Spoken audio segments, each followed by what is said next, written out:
محمد وعلى آله وصحبه أجمعين ومن اتبعهم بإحسان إلى يوم الدين وبعد والأخوات السلام عليكم ورحمة الله وجزاكم الله pour votre patience Inch'Allah. Et on revient à ce qu'on a dit. Donc قلنا في البداية ما نساوش الشهوات يا شباب يا إخوان. Donc الشهوات les passions les envies et autres quand elles sont donc déplacées. On a compris le premier sujet. Puis on est passé donc à cet être humain qui, subhanallah, aime en général tout ce qui est les biens de cette terre. Ce qui est tout à fait normal pour certains. Là, qui pour nous, en tant que musulmans,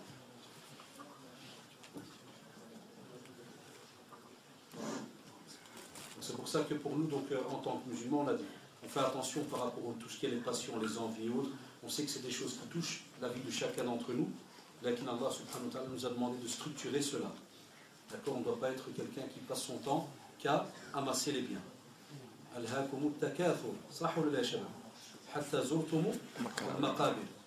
que l'insan, subhanallah, qui يبقى يجمع حتى كي ينسى لأن عنده لقاء الله سبحانه وتعالى. وخصو يحضر ذاك اللقاء مع الله سبحانه وتعالى. C'est-à-dire que chacun d'entre nous doit savoir qu'il doit préparer cette rencontre avec Allah subhanahu wa ta'ala, et on va être justement questionné par rapport au bien qu'on a reçu. لا تزول قدم عبد يوم القيامة حتى يسأل عن أربعة. Vous le savez. Nos pieds ne quitteront la terre du jugement, du rassemblement, que lorsqu'on répondra à 4 questions. Parmi elles, qu'est-ce qu'il y a, Ikhwan? L'argent. Comment on l'a eu et comment on l'a dépensé. Il ne faut pas qu'on ait des jeunes qui attendent tout simplement 17-18 ans pour commencer à faire des jobs étudiants et autres, et vous les trouvez, ils pensent qu'à l'argent. Je dois travailler, je dois avoir de l'argent. Les parents souvent se plaignent de ça. Je dis souvent aux jeunes, pourquoi, subhanallah, dès qu'ils arrivent à un certain âge, ils veulent absolument arrêter leurs études pour aller directement travailler, avoir de l'argent. Ce n'est pas sérieux de nous. Parce que l'apprentissage, talabul ilm, ya ikhwan, vous allez l'avoir besoin dans tous les domaines de votre vie, même lorsque vous allez être marié. Pour ça, c'est الوالدين ديالنا ولا بد يبقاو يأكدوا على أولادهم مسألة طلب العلم. ما يخليوش الولد عاد يقرب مثلا 17 قال لك الوالد هذا نوقف دراسة نوقف القراية. لا أبدا. Les parents doivent absolument être un frein par rapport à cela. Il faut que les parents reprennent, alhamdoulilah, ce pouvoir que Allah subhanahu wa ta'ala leur a donné, cette responsabilité qu'il leur a donnée dans la famille, et ils doivent apprendre à bloquer certains jeunes dès qu'ils arrivent à un certain âge qui veulent directement aller travailler. Là, tant que tu as encore des parents qui t'apportent de quoi manger, alhamdoulilah, étudie. Parce que tu vas l'avoir besoin, comme on l'a dit, même lorsque tu vas être toi-même un père ou bien une mère. Tu devras transmettre certaines valeurs aussi à tes enfants. Et wallahi, ce n'est pas sérieux de mettre en pratique un acte d'adoration qui est donc le mariage et se retrouver, subhanallah, sans connaissance ni quoi que ce soit. Ça aussi, c'est un acte grave. Et on vous dit aussi, faites attention par rapport à tous les biens que vous recevez, parce que vous allez en être questionné. Comment vous les avez reçus et comment vous les avez dépensés, ya shabab. Comment on les a reçus et comment on va les dépenser. Ça, c'est très très important de savoir. C'est pour ça que je vous dis, faites un simple exemple, un simple exercice. Après une semaine, vous allez voir que vous allez oublier. Après une semaine, essaye de noter sur un papier tout l'argent que tu as reçu et toutes les dépenses que tu as faites. Mais au cent près. Et vous allez voir si vous allez être capable de faire la même chose devant Allah subhanahu wa ta'ala en reprenant toute votre vie. Là, vous ne serez pas le faire. C'est pour ça qu'Allah subhanahu wa ta'ala a mis avec nous des anges qui notent. Et on a peur d'une chose alors. Le jour du jugement dernier, il y aura 2 styles. Soit on a la main droite, ou bien la main gauche, ou bien on a même un autre verset qui parle, c'est-à-dire de derrière le dos. Dans ces cas-là, il y a une catastrophe. Quand tu l'as eu avec la main droite, alhamdoulilah, tu l'as eu avec la main gauche, qu'est-ce qui va se passer? Certains, subhanallah, vont tomber dans un regret incroyable. Ils vont même commencer à vouloir que tout s'arrête. Il y en a même qui vont vouloir devenir poussière. Il y en a même qui vont espérer ne pas être nés. Subhanallah. Mais est-ce qu'au moment où on est sur cette terre, on y pense? C'est pour ça que sur cette terre, si tu veux dépenser de l'argent, ce n'est pas dans le domaine de la mode. La mode, elle n'est pas interdite en islam. Tant qu'elle est dans les limites, elle n'est pas interdite. Mais on a bien dit dans les limites. C'est quand il y a de l'exagération. Là, à ce moment-là, on doit savoir, et nos jeunes doivent le savoir, wallahi, ce n'est pas sérieux d'avoir ce genre de comportement, sachant qu'après, lorsqu'on regarde quelque chose à la télévision, on parle de pauvres ou ceci ou cela, ou bien lorsqu'on descend au pays, spécialement en juillet-août, chacun leur devient orgueilleux et montre soi-disant les avoirs qu'il a accumulés ici en France ou en Belgique ou autre, alors que comme vous le savez, c'est éphémère. Allah subhanahu wa ta'ala a donné l'exemple justement de cette vie ici. C'est comme une plante, hein. Vous prenez, subhanallah, une genre une plante, au début, comment elle est? C'est normal qu'elle est toute rose, elle est belle, elle est ceci et cela, mais après une petite période, qu'est-ce qui se passe? Elle fane, quoi qu'il arrive. L'être humain, c'est la même chose. Il n'est pas éternel sur cette terre. Deuxième point aussi très très important. Quand tu veux être sérieux, machallah, dans ta pratique, tu dois absolument ne pas rester sur les traces de l'ignorance, et spécialement ceux qui, par exemple, étaient dans l'égarement total. Il y a des jeunes qui pensent que si jamais on revient dans la pratique, on doit, entre guillemets, parce qu'on n'a pas compris ce que j'ai dit tout à l'heure des fois, certains, j'ai dit, il ne faut pas oublier ceux que vous avez fréquentés pendant des années, qui sont encore dans l'égarement. Mais qu'est-ce que j'ai dit? D'abord apprendre, être bien armé, tu reviens vers eux. Pourquoi? Le prophète, la tradition, vous la connaissez, c'est celui-là qui avait tué les 99 personnes. Et on lui a fait croire que 99, c'est vrai que vous n'avez pas 99. En Belgique, on a 99. Là, il faut me rappeler quelques mots qui sont différents. Donc il a tué 99. Il est venu chez quelqu'un qui a de la science, l'autre lui a dit voilà, j'ai tué 99. Il a dit c'est foutu pour toi, c'est fini. Comme il se passe aujourd'hui chez certains jeunes qui ferment la porte au repentir et il n'y a plus. Il te dit toi, tu es un foutu, c'est fini. Va te jeter, ou là, va te tuer, ou là, ta vie est foutue. Là, qu'est-ce qu'il a répondu? Il a dit c'est tout, s'il n'y a plus rien, ben, je termine avec toi 100. Il l'a tué. Il rencontre un deuxième. Et c'est là qu'on prend la leçon. Qu'est-ce qu'il lui a demandé de faire? Est-ce qu'il a dit de rester là où il était? Il lui a dit de changer d'endroit et d'aller dans un endroit où il y a des gens pieux. Et c'est pour ça qu'on vous dit alors à ce moment-là, Ikhwan, impossible si tu veux être soi-disant sérieux et revenir dans la pratique et que tu restes dans le même endroit où tu es d'habitude. Tu dois absolument, pour te sevrer, sortir de ce système-là. Et c'est ce qu'on demande à nos jeunes. Mais tant qu'ils n'accepteront pas cette règle, c'est tout à fait normal qu'on n'a pas de la pratique sérieuse. C'est pour ça que tu vois le jeune, même si tu le vois lundi à la mosquée, puis mercredi, tu vas le retrouver faire n'importe quoi dans la rue. Puis il revient jeudi. Pourquoi, Shabab? Parce que justement, il a gardé ce même milieu. Il a gardé ce même milieu. Et ça, on ne peut pas. Wallah, vous ne trouverez pas d'autres excuses en religion par rapport à cela. Tu dois quitter le milieu dans lequel il y avait donc le mal. Et c'est pour cela qu'on te dit, alors à ce moment-là, fais un genre de résumé. Et accepte aussi. Acceptez aussi, les remarques des autres. Ça aussi, c'est un système qui n'est pas très sérieux chez nous. Ça veut dire quoi, ya shabab? إذا جاءوا الوالدين سبحان الله وشافوا الأولاد ديالهم مثلا كيديروا n'importe quoi, كيدخل كيخرج حتى واحد ما كيتكلم معاهم. Certains jeunes donc comprennent ce que je viens de dire. Il y a des fois des parents, ils voient leurs enfants entrer, sortir, ils ne demandent rien. Et puis quand tu dis au père, علاش ما كتسألوش؟ يقول لك كنخاف نعصبو. كنخاف يتعصب ويهرب. Il y a jusqu'où on est arrivé. Tu lui dis pourquoi tu lui parles pas? Il dit moi j'ai peur que si jamais je vais lui parler, il va s'énerver, il va quitter la maison. Est-ce qu'on doit encore entendre aujourd'hui ce genre de phrase chez un musulman, chez un jeune musulman qui fonctionne avec des menaces avec ses parents parce qu'il doit absolument retourner dans le coin là où il est habitué à s'amuser ou à tenir les murs ou à faire, comme vous le savez, alhamdoulilah, chaque ville ici maintenant, que ce soit en France ou en Belgique, il y a chaque fois des petites histoires qui se passent. Et c'est dommage parce qu'à chaque fois on parle au nom des musulmans. Vous savez, quand on dit maghrébin, il ne faut pas tourner autour du pot. Wallah il-adim. Quand on dise marocain, algérien, tunisien, vous savez très bien que est égal quoi? Musulman. Point à la ligne. Qui va revenir à son devoir comme il faut? Les deux. Soit les parents, des fois, ils sont des missionnaires parce que les pauvres et les jeunes doivent nous entendre. C'est parce que vous-même, certains jeunes, voilà, vous allez voir. Dites-le à vos amis, vous allez être parents un jour. Et vous allez savoir c'est quoi un enfant arrivé minuit, il n'est toujours pas là. Il s'enclenche un thermostat chez les parents, en vérité à partir déjà de 8 heures. Certains même parents nous disent au bureau, moi ça s'enclenche la peur dès qu'il fait déjà noir. Parce que la noire elle est connue. Le noir plutôt est connu. Vous savez, la nuit, c'est pas n'importe qui sort. C'est pour ça dans la sunna, le Maghreb, les enfants, on ne les retrouve pas dehors. Tu vois, subhanallah. Est-ce qu'on les retrouve dehors? Regardez notre religion, elle a tout expliqué. puis on doit attendre qu'un non-musulman fasse la remarque et dise ce sont les enfants des musulmans qu'on retrouve le plus dehors. Quand ça? Comme des chauves-souris la nuit. C'est-à-dire la journée introuvable, la nuit, les équipes elles sortent. C'est l'inverse chez un musulman. C'est l'inverse. Et s'il sort, c'est qu'il a un devoir bien précis à faire. Tout ça, on vous le met sur le dos pour que vous le transmettez aux autres et que vous sachiez que, wallah, on sera questionné par rapport à ça le jour du jugement dernier. Donc tu dois absolument structurer, même ta sortie. Même quand tu es à l'extérieur. Le musulman, qui ne peut pas bloquer le chemin aux gens, il ne peut pas cracher par terre, il ne peut pas regarder, vous savez, hein, les femmes, ceci, cela. Combien de règles? Il ne peut pas lever comme ça sa voix, il ne peut pas crier. Allahu Akbar. Tout a été défini, même comment tu marches. Comme a dit le compagnon, il a dit le prophète nous a tout appris. Même comment les faire, ses besoins. Tout a été laissé.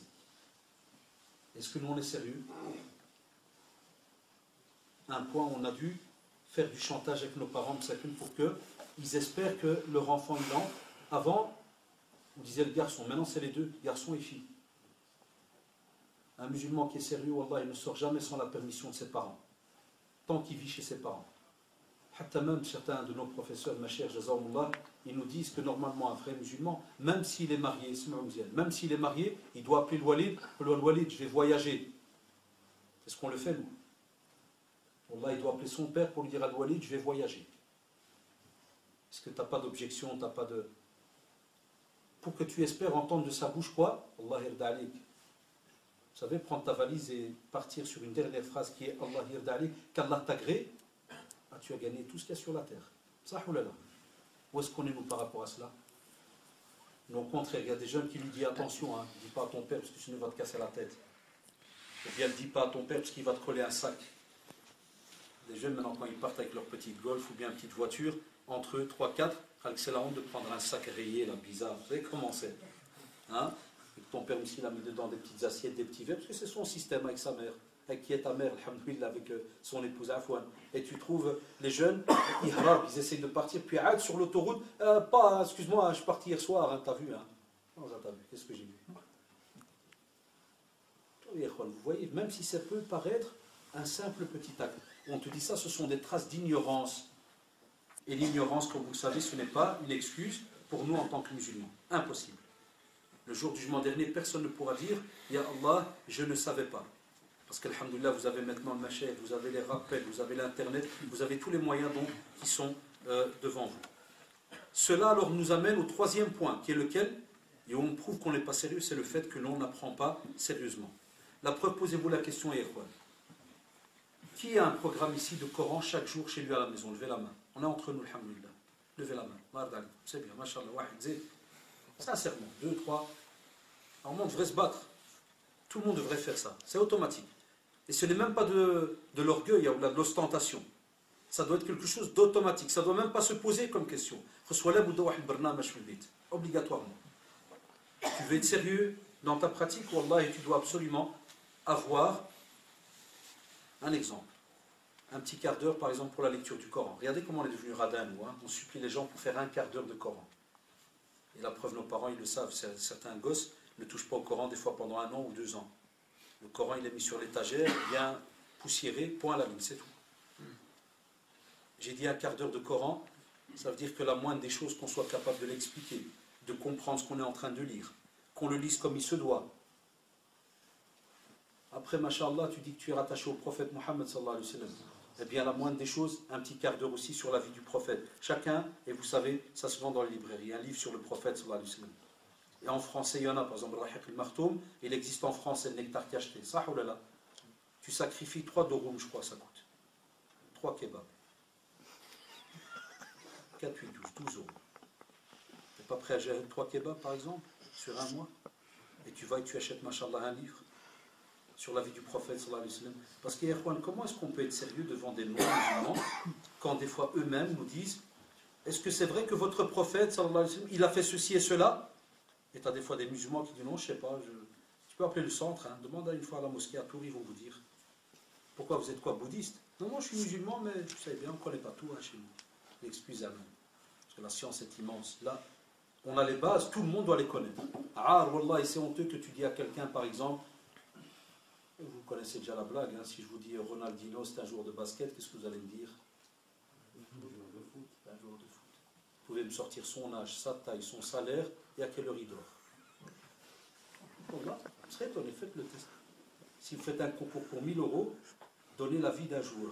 Vous allez voir, il y aura la guerre devant la mosquée ici. Mais si tu me parles du prophète ou bien des compagnons, stop, il ne faut déjà pas aller plus loin que les compagnons. Beaucoup de nos jeunes ne sont pas au courant de la vie du prophète. Ce prophète que, subhanallah, on ose dire qu'il est notre prophète et tu ne le connais pas. Mais je crois que vous êtes au courant que des fois, certains même de nos jeunes ne connaissent même pas la vie de leur père ou de leur mère. Moi, je fais le test avec certains de mes élèves à Bruxelles, même en supérieur. Hein. Je donne cours dans une institut, des fois je prends un élève exprès devant moi, je lui fais « Comment il s'appelle ton père ?» Il fait « Mohamed, nom de famille ?» Il me dit « Ouais, c'est normal, c'est mon nom de famille. Ouais, vas-y. Ton grand-père ?» Il s'appelle grand-père, je dis. Non, son prénom, Jdo. Demandez maintenant, faites le test, vous allez voir. Beaucoup de jeunes, des fois, ne sont pas au courant de leur grand-père. Un l'arrière-grand-père, c'est fini avec, il est mort, mais définitif. Inconnu au bataillon. Ça, oulala.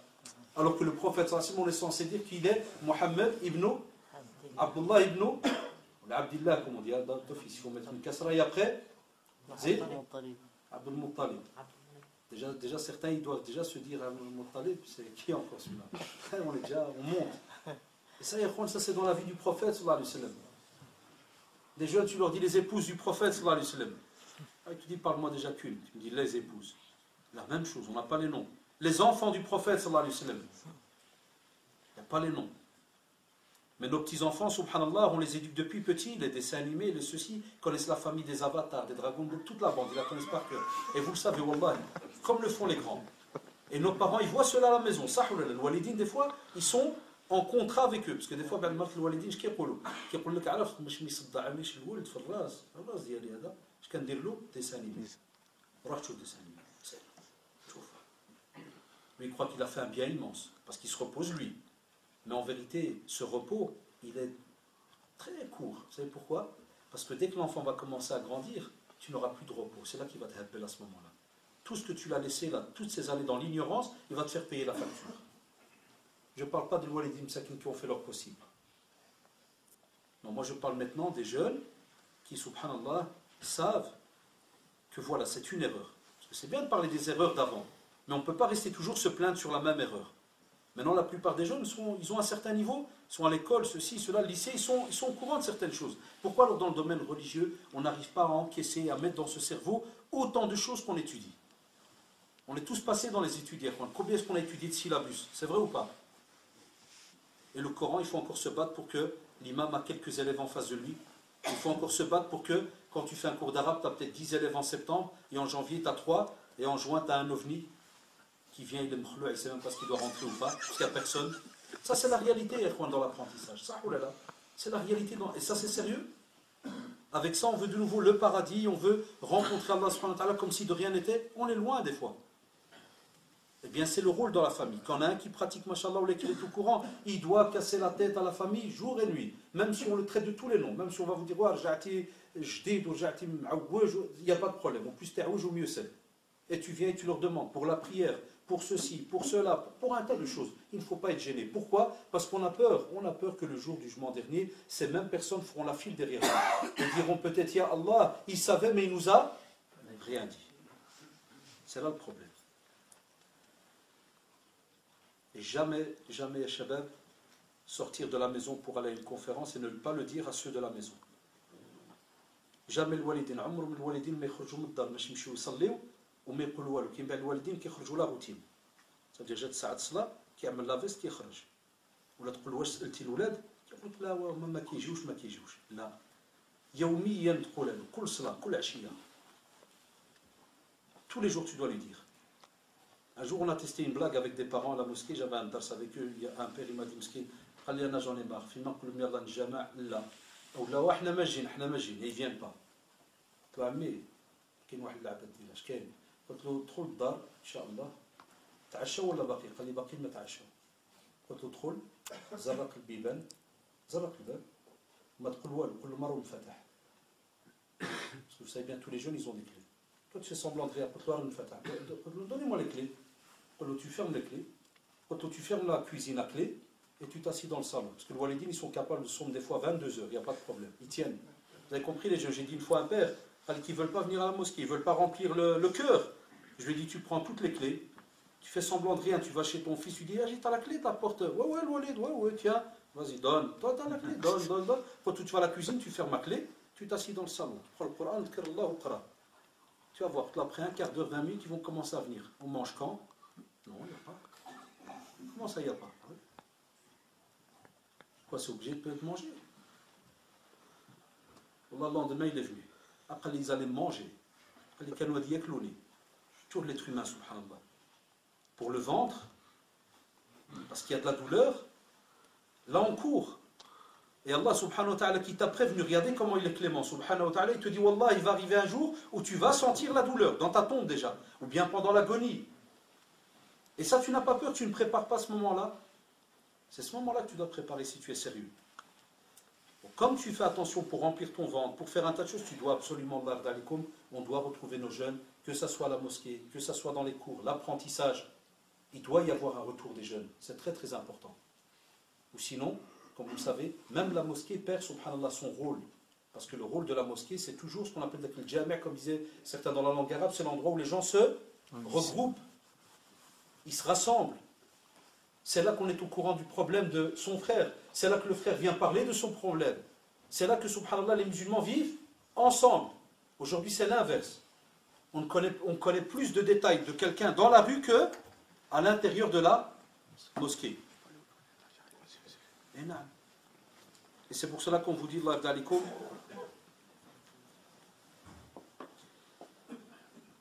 il y avait un Mashayikh qui racontait, il disait que lorsqu'il voulait, écoutez-moi bien, il disait que lorsqu'il voulait étudier la science, ça c'est les anciens, c'est des histoires qui remontent à quasi presque 500, 600 ans.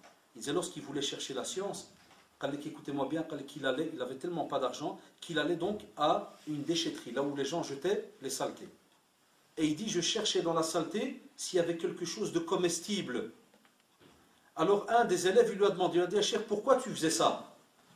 Il leur a dit, Wallahi, j'ai vendu tous mes habits pour acheter des livres et je n'ai laissé que un genre de qamis, mais où il n'a plus rien d'autre à vendre. Il leur a dit, j'ai tout vendu pour acheter les livres. Et il leur a dit, comme vous le savez, je n'ai pas le choix, je devais garder un tissu sur moi. Le musulman doit rester couvert. Alors qu'est-ce qui me restait? Il leur a dit, j'étais gêné d'aller mendier, donc il dit, j'allais dans les déchetteries et je cherchais, est-ce qu'il n'y avait pas quelque chose de mangeable? Et dans l'histoire qu'on raconte, il mangeait des feuilles de chou. Il cherchait comme ça des légumes et il les mangeait. De cette période-là jusqu'à maintenant, qui a le plus d'excuses? Eux ou nous? D'office, vous allez me dire eux. Et nous, alors, on va répondre quoi? Tous les moyens que vous avez. C'est pour ça que je dis attention. L'Internet, la TV. Il y en a qui vont rentrer maintenant après la conférence. C'est quoi le programme ce soir? Est-ce qu'on va discuter avec son épouse? Est-ce qu'on va raconter ce qu'on a entendu ici à ses enfants ou à ses frères et sœurs? Ou bien, subhanallah, on va se dire, on a donné un peu pour Allah, subhanahu wa ta'ala, maintenant on va donner un peu pour les passions et compagnie, puis on va se mettre devant la TV pendant 3 heures. Et d'autres vont, même, fermer les yeux devant la télévision qui est ouverte. Et puis ils vont se réveiller à 3 heures du matin, ils vont la fermer. C'est vrai ou pas? Internet, combien d'heures il prend? PlayStation et compagnie, combien d'heures ça prend? Et ce qui est grave ces derniers temps, Allah, et même des jeunes de 24, 25 ans, il y a des parents qui se plaignent des fois de leurs enfants.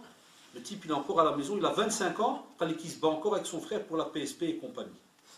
Parce que lui, il doit faire FIFA 2010 et l'autre, il veut Manarafshini. Et c'est des grands, subhanallah. Mais personne ne se bat pour savoir l'heure de la prière. Ou bien qui va faire l'adhan en premier à la maison. Ou bien qui va faire en sorte de prévenir pour qu'on aille en groupe à la maison. Ça, c'est normalement l'éducation qu'on est censé retrouver dans les maisons chez nous. Ça, c'est quelque chose d'important, Yéhouan. Pour que, Inch'Allah, ce que tu vas donner à ton enfant, plus tard, lui, il va le donner aussi à ses enfants. Et avant qu'il le donne à ses enfants, il va vivre toute une partie de sa vie avec ce qu'il a acquis comme entraînement. Que ce soit dans la patience, que ce soit dans la lecture, l'apprentissage, le sport, le ceci, le cela. Tout dans un juste milieu. Donc, tout ce que vous faites, vous en avez donc un bénéfice important. C'est pour cela que le 4e point, on vous dit faites attention, d'être superficiel. Faites attention, ne jamais être comme cela. Superficiel dans le domaine de l'adoration. Ça veut dire quoi? Ça veut dire qu'il y a des personnes qui font des calculs. Ils se disent, Et ça c'est très grave, ils se disent alhamdoulilah, je prie déjà, c'est déjà bien. Ibn Qayyim rahimahullah, il en a parlé dans les stratagèmes de Satan. Les stratagèmes de Satan, c'est-à-dire Satan, il a un programme avec chacun d'entre nous. Même moi qui vous parle, il a un programme avec moi. Wallah al-adim. Même avec l'imam, même avec celui qui fait du sport. Même avec, par exemple, il peut venir chez l'imam et lui dire eh ouais, c'est le frère. Tu feras toute ta vie 5 prières à la mosquée. Et les gens, machallah, ils sont dans les sociétés ou les villes là où ils venaient, où ils طلعوا يهودوا. Tu viens, Allah Akbar, alhamdoulilah, tu peux être imam privé pour Raset. Et tu fais tes 5 prières. Ou tu aiches, des fois ils disent, moi aussi, pour venir aujourd'hui, le jour où il m'a appelé, Shaitan, Allah, il m'a rendu visite en 10 secondes top chrono. Il m'a dit Tours, 700 km. Vous amène qu'il n'y a pas de science là-bas, là, il n'y a personne pour parler. Je sais que Jazallah, il y a des gens encore plus calés peut-être que moi ici, mais c'est pour changer un peu les têtes. Shaitan, il voulait en 10 secondes, il m'a dit Allah, il n'y a pas moyen de rester à Bruxelles et ça te fait un dars d'1 heure, 1 heure après t'es à la maison. Alors que je suis sorti, donc j'ai pris le train 1 heure.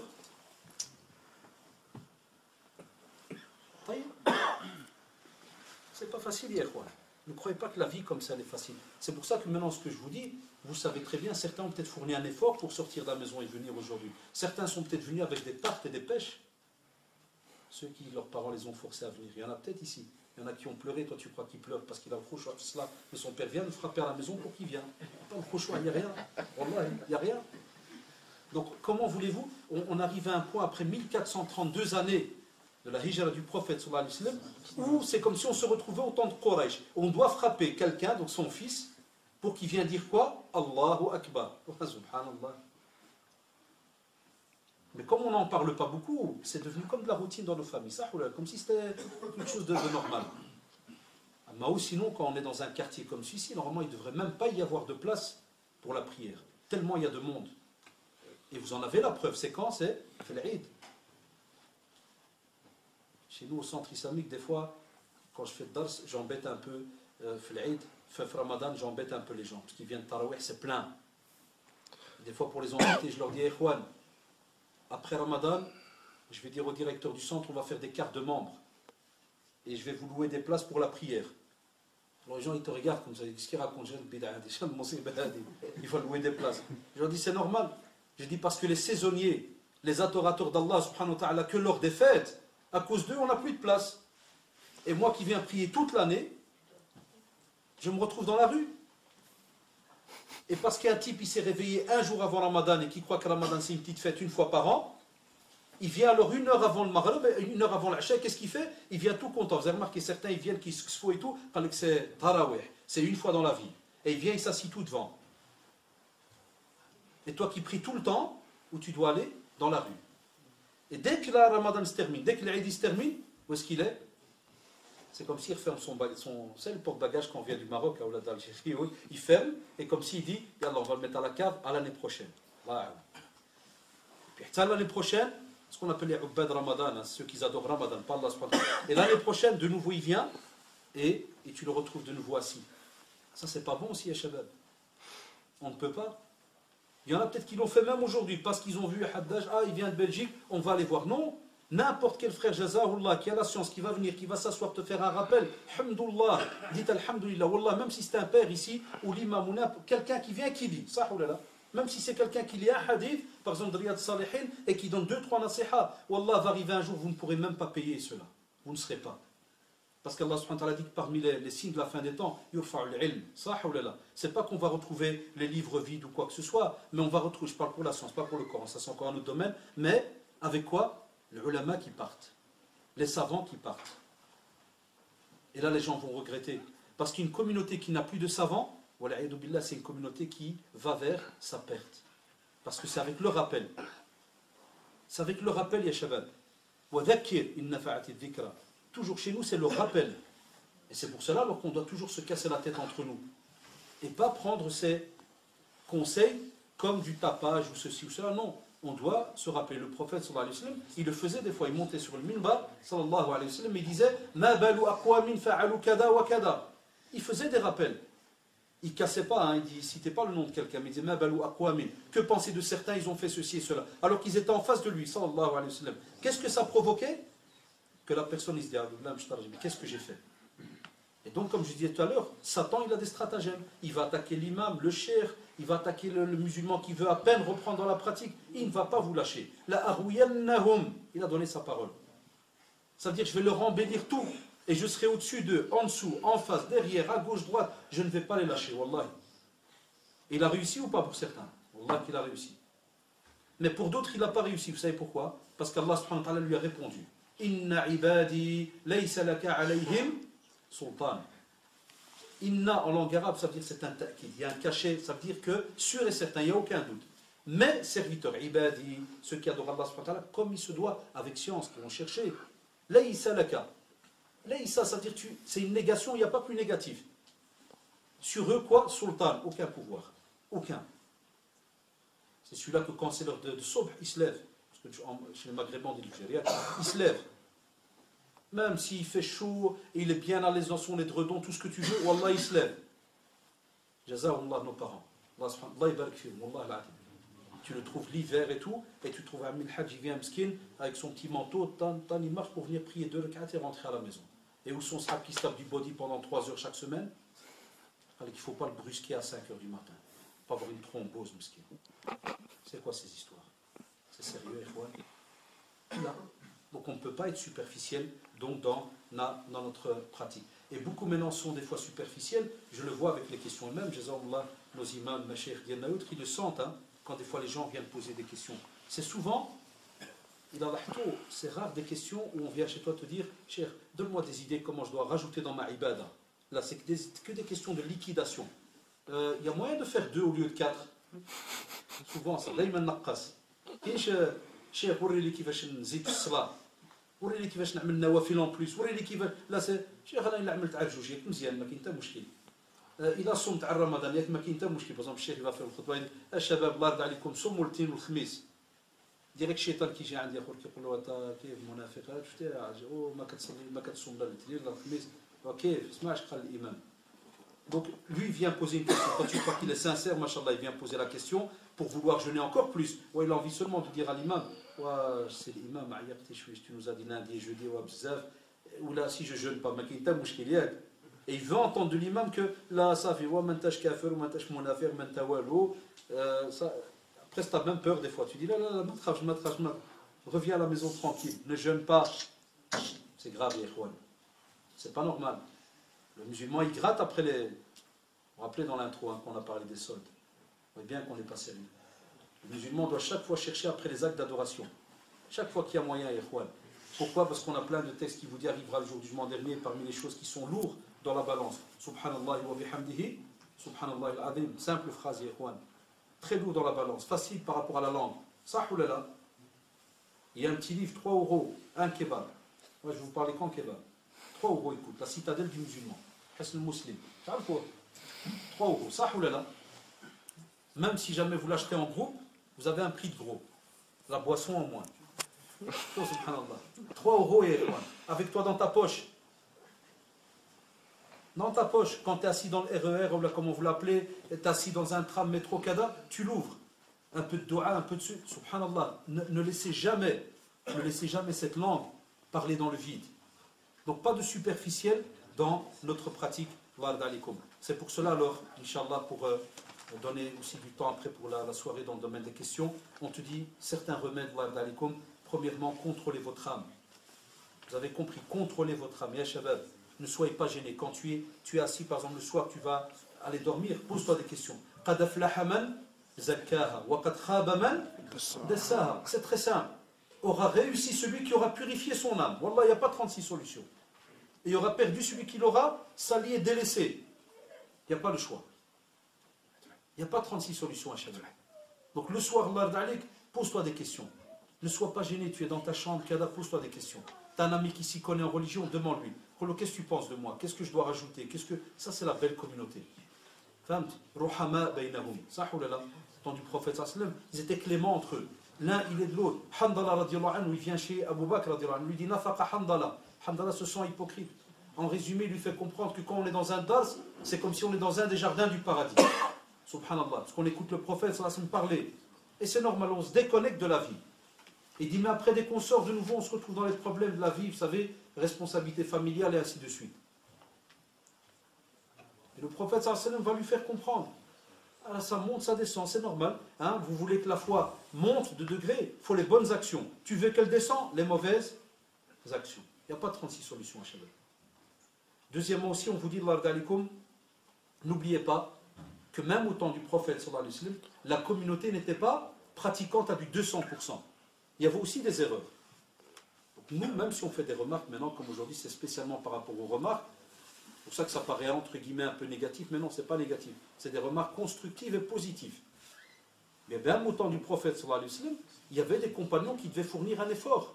Un exemple, le compagnon qui est venu chez le prophète sallallahu alayhi wa sallam, lui a dit, ah, Rasulullah, awsini, donne-moi un conseil. Qu'est-ce qu'il lui a dit? La tardab, ne te mets pas en colère. Un autre, il lui a dit, occupe-toi de tes parents. Ça veut dire que chacun avait des petites faiblesses. Donc ils n'étaient pas parfaits à 100%. Et ça, c'est la réalité de chacun d'entre nous.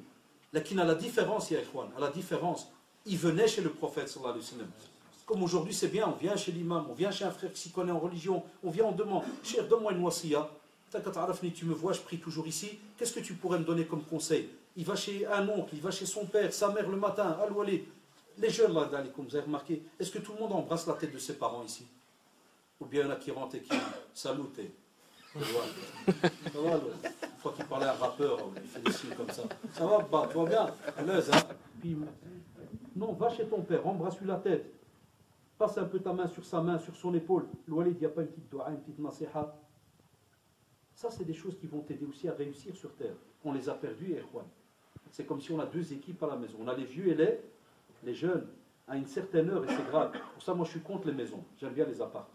J'aime pas les maisons. Vous savez pourquoi? Bon, on n'a pas le choix. Quand il faut une maison, il faut une maison. Mais les maisons, vous savez ce qu'elles ont provoqué? Des castes, des équipes.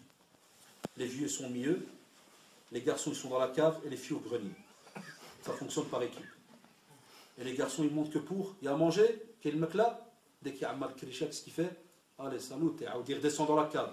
Halfa, dès qu'il termine, il descend sous terre. Il y a que c'est vrai, il y en a qui habitent comme ça sous terre. Et ils ne montent que pour gratter, manger, prendre des. Subhanallah, là, c'est pas une vie musulmane. Normalement, on doit s'asseoir avec les parents. On doit leur demander comment tu vas louer, comment tu es. Parce qu'on espère, wallahi, on espère que le hanana que tu as, cette manière douce de fonctionner avec tes parents, Allah subhanahu wa ta'ala, premièrement, il t'agrée.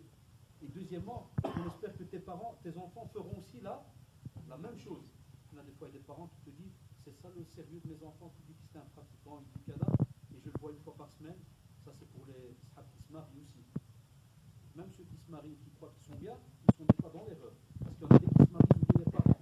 Il vient chez eux, comme il va pour chercher le SMIG, ou là, je ne sais pas comment vous appelez ça, pour une paye, pour quelque chose, ou là, hein, à la cave, hein, de nouveau la cave, et tu le vois, il va que pour de l'argent, là. Et ceux qui sont mariés, moi je vais chez mon père tous les dimanches, pour il va à l'église. Wallah, il va rendre visiter un curé, le mahfad. Moi je vais chez mon père le dimanche. Subhanallah. Et ça, tu penses être sérieux dans ta pratique de cette manière-là? Et regarde nos parents, comment ils attendent juillet pour aller voir leurs parents. Tu trouves quand ils arrivent pas loin du bateau, là, les yeux ils brillent. Je crois qu'il est déjà assis avec sa mère et son père. Et nous, certains, c'est l'inverse. Et il voit son père, il dit à l'autre, puis il est encore là. Subhanallah. C'est pourquoi on est des fois très superficiel. On accepte les parents parce que, on accepte la prière, mais parce que, on accepte certaines pratiques, mais parce que, là, tout doit être bien structuré dans votre tête, Yerwan. Parce qu'une fois que tu perds certaines choses, tu ne sais plus la récupérer. Une minute que tu as perdue dans ta vie, une seconde, est-ce que tu peux revenir en arrière? Et le jugement dernier, on dira, il y en a qui vont demander, Ya Allah, est-ce qu'il n'y a pas moyen de revenir une minute sur terre pour mettre en pratique un acte d'adoration? Est-ce qu'ils pourront? Là. Et pensez alors à ceux qui ne faisaient presque rien. Vous savez à quoi ça ressemble? Dans le Coran, on le voit. Certains, subhanallah, vont passer, écoutez-moi bien, ils vont passer devant certains qui sont en enfer. Et qu'est-ce qu'ils vont leur dire? Ma salakakum fi saqar. Qu'est-ce qui vous a jeté en enfer? C'est comme si tu vas être étonné. Tu vas dire, mais toi, je te connais, qu'est-ce que tu fais là? Qu'est-ce qu'ils vont leur dire? Qalu zid lam naku min al-musallin wa lam naku nut'imu al-miskin wa kunna nakhudu ma'a al-kha'idin hatta atana al-yaqin. Voilà pourquoi on vous dit qu'il faut un sérieux, il faut une constance. Parce que dès que tu laisses tomber, si la mort vient, parce que la mort, subhanallah, vous le savez, elle peut passer par ton voisin, passer au-dessus de ta tête, et demain, qu'est-ce qu'elle fait? Elle revient vers toi. Et là, si jamais Allah fait d'elle revient dans un moment, tu es tout à fait à côté de la plaque, tu vas te retrouver dans ce verset. Les gens vont être étonnés. Ils disent, mais toi, tu étais dans la pratique, et qu'est-ce que tu fais là? C'est normal. Parce qu'il n'y a pas eu une constance, il n'y a pas eu quelque chose de structuré, la personne alors, elle a tout lâché. Et là, alors, comme vous le savez, ils vont leur dire, qu'est-ce que vous faites là? Eh bien, voilà. Soit un groupe va dire, on ne priait pas, on ne donnait pas à manger aux pauvres, nourrissait pas aux pauvres. Et ça c'est un grave problème. C'est ce qu'on entend souvent à la télévision par rapport à ce qui se passe dans les cités et autres. Les jeunes qui crament le temps. Ils se baladent pour se balader. Qu'est-ce que tu fais? Je fous rien. Le soir, qu'est-ce que tu vas faire? Rien. Et demain, rien. Un très beau programme. C'est le nachat, il n'y a pas de risque. Parce que le risque est égal à zéro. Il n'y a pas de fatigue. Il n'y a rien. Et il croit qu'au même moment, tu vas lui dire, tu veux le paradis, mon frère? Oui, mais c'est normal, hein. C'est quoi cette question? Là, tu n'auras rien. Parce que qui a rien, n'a rien. Qui donne rien, n'a rien. Si on va jouer à ce jeu-là, il n'y a rien. Il ne peut pas y être. C'est pour cela, même ceux qui des fois pensent qu'ils sont contre un mur et qui te disent, ouais, mais je ne fais pas de mal, Wallahi, tu fais un mal. Tu sais d'abord pour qui? Pour toi-même. Tu fais un mal pour toi-même déjà. Parce que tu vas être questionné pour cette heure-là que tu es en train de passer dans le vif. Aussi, on te dit, revois tes fréquentations, c'est important. On doit revoir nos fréquentations. Quelqu'un, vous savez, un musulman qui est intelligent, il ne va pas rejeter tout le monde. Mais vous savez, je vous ai dit tout à l'heure qu'on va en parler maintenant, quand je disais par rapport aux amis des fois qui sont bizarres et qu'on doit structurer, qu'est-ce qu'on vous demande? C'est simple. Un ami que tu sais qu'il ne va rien t'apporter, tu restes avec lui top chrono 3 minutes. Parce que certains amis qui n'apportent rien, c'est comme la peste. Si tu restes plus de 30 secondes, tu tombes malade toi aussi. Ça, et la preuve, je peux vous donner une preuve. Des fois, tu as un ami, c'est un paresseux, il ne fait jamais rien. Toi, tu viens avec une idée, il n'y a qu'avec un programme. À peine tu t'assieds avec lui, 10 minutes après, il te rend un dégoûté de la société. Alors toi, au début, tu es venu avec des projets que tu allais prier, que tu allais faire. À peine tu discutes, et il commence à dire, mais chemin, tu vas à telle mosquée, mais c'est des voleurs. Ah, tu vas à la conférence, mais ah, tu vas là, et il te casse tout. Après 10 minutes, toi-même, si jamais je dois te dire, tu vas aller, non. La fréquentation, très très important. Peut-être que certains de nos jeunes, ils ont eu la blague aujourd'hui, en venant. Certains, ils leur ont dit peut-être sûrement, vous allez écouter quoi? Ouais, il va parler du sérieux dans la pratique. Ben, c'est tout, tu connais déjà la conférence. Comment ça? Ben oui, sois sérieux. Tu as besoin d'écouter 3 heures. Ouais, tout est dans le titre, sois sérieux. Ici, il va te raconter plus. Vous voyez, toi, chez comment il dit. Puis l'autre, il fait, ouais, sérieux, ici, il va encore raconter, ouais, sérieux, vous ne doit pas voler. Mais il oublie que, subhanallah, qu'est-ce qu'il y a de spécial dans ces titres? C'est parce qu'ils sont donnés dans une mosquée. Le professeur Hassim m'a dit, lorsqu'il y a un groupe de personnes qui ils sont regroupés dans une des demeures d'Allah subhanahu wa ta'ala. Parmi les choses qu'il y a, nazalat alayhim as-sakina. As-sakina, l'apaisement. Ça, wallahi al-adim, vous ne pourrez l'avoir que dans une mosquée. Ni dans ta maison, ni nulle part. La vraie sakina, le vrai apaisement et shabbat, c'est dans la mosquée. C'est dans la mosquée. Et c'est pour cela que même s'il y a un titre qui, entre guillemets, d'apparence, veut dire ce qu'il veut dire, pourquoi est-ce qu'on exprime, on s'assit pour l'écouter? C'est ce que faisait le prophète sallallahu alayhi wa sallam, et tous les savants, tous les compagnons qui ont fait les savants et qui ont parlé après lui, c'est parce que le rappel, il ne touche et il ne profite aux croyants, mais il touche directement le cœur que lorsqu'il est dans un endroit où il sait que automatiquement il va être à l'extérieur de tout ce qui est problème de la vie, courir, les bruits et ainsi de suite. Tu es apaisé, tu es là. Et en plus, subhanallah, tu as ton compteur qui tourne pour chaque minute que tu as passé donc ici dans la mosquée. Et on te dit aussi, l'autre conseil, ne reportez jamais à demain ce que vous êtes capable de faire aujourd'hui. C'est la maladie de taswif, comme on dit, sawfa. Le taswif, c'est qu'on dit chaque fois, demain je vais faire.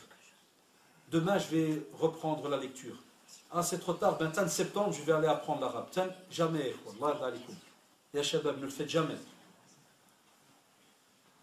Parce que dès que tu ouvres la porte à la discussion avec ton cerveau, tu ne vas pas le faire. Ça ou là, tu ne vas pas le faire. Et moi, je trouve toujours, et je le dis avec toute franchise, je donne cours à des convertis à Bruxelles. Le samedi, donc aujourd'hui, j'ai donné cours jusqu'à 1h. Ah, j'ai pris le train, donc j'ai arrêté un peu avant. Mais donc le matin, je donne cours aux convertis. On a des convertis, même ma belle-mère est convertie. On a des convertis, minimum, qui connaît un peu de judaïsme. Il a à peine entré dans l'islam, il n'y a même pas 6 mois. Parce qu'ils suivent des cours de 3 mois. Type, il connaît déjà un hizb. connaît tous les doigts de la prière, tout ce qu'il faut. Et des fois, dans la même classe, tu as des musulmans de souche qui sont nés musulmans, mais ils n'ont pas pratiqué. Et des fois, quand on taquine, par exemple, je fais exprès pour un peu embêter les élèves, je fais Mohamed, le Fatiha. Ah, monsieur, ouais, j'apprends, hein. Doucement, hein. Il fait avec sa main comme ça. Il y a le Belge qui est devant et qui ne regarde pas ce qu'il y a derrière. Il fait avec sa main. Et puis, tu vois, le Belge, il lève la main, parce qu'il est Jean-Jacques. Il dit, monsieur, je peux la réciter, s'il vous plaît. Pour ça, j'ai des hasanat. Pourquoi tu dis, wesh, hada c'est un drôle, wesh, c'est un ovni. Le Maghrabi, quand tu lui dis, Qra al-Fatiha, il te fait, oh, ça fait, ouais, tu fais, là, il te dit, mais j'ai déjà lu tout à l'heure.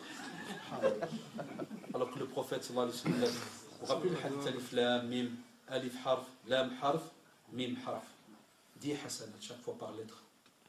Et quand tu apprends, il y a mon frère, il y a ma soeur, quand tu apprends, chaque fois que tu te l'attemes, là, tu te trompes, tu mélanges les lettres, wallah, il y a chaque fois 10 hasanat en plus. Et Allah subhanahu wa ta'ala le dit, yuda'ifu liman yasha, subhanahu wa ta'ala.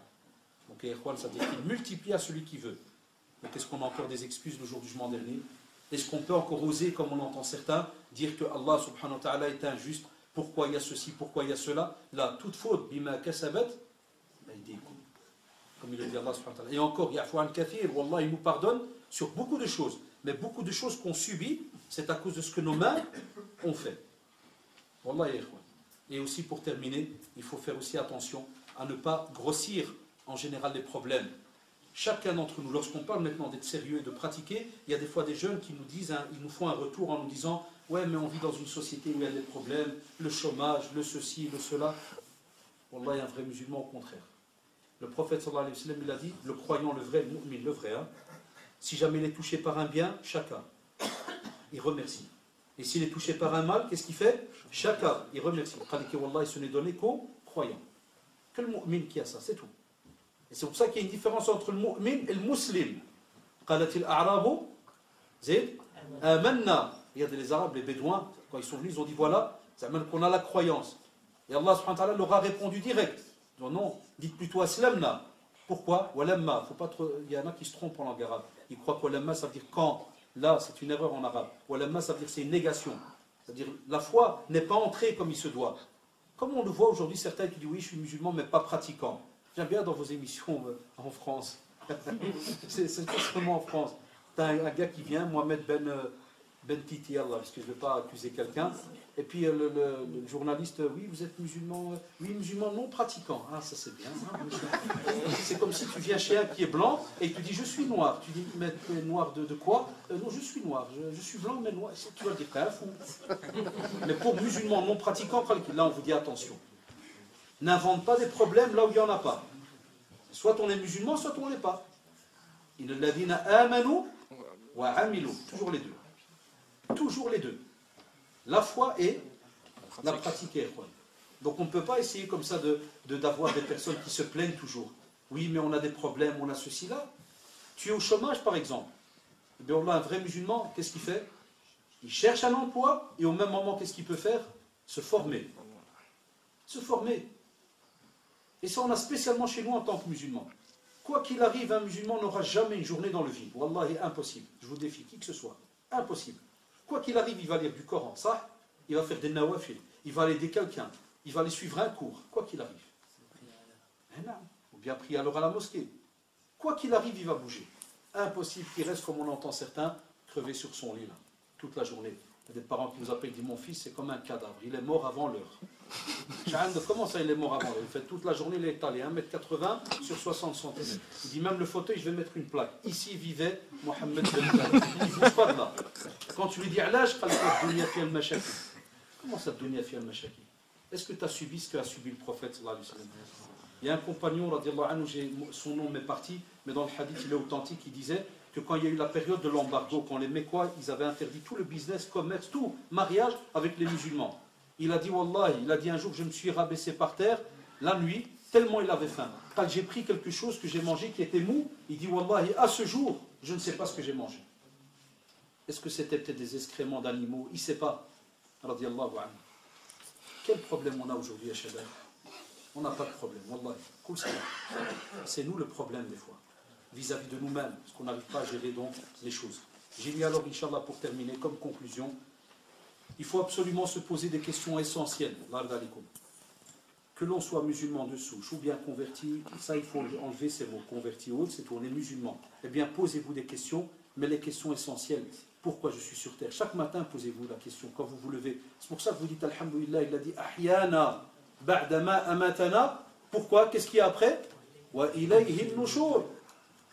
Tu remercies Allah subhanahu wa ta'ala de t'avoir redonné la vie après qu'il te l'ait ôté pendant que tu dormais. C'est la petite mort, le sommeil. Et tu sais que tout revient à lui. Pose-toi alors des questions. Spécialement quand tu sens que ton âme commence à frétiller, à faire certaines choses bizarres. Et puis j'ai mis aussi depuis quand suis-je sérieux aussi dans ma pratique? Qu'on se pose aussi cette question-là. Pourquoi ai-je décidé d'être sérieux dans la pratique? Ça t'aide aussi à structurer un petit peu ta vie. Et où je vais être sérieux aussi dans ma pratique?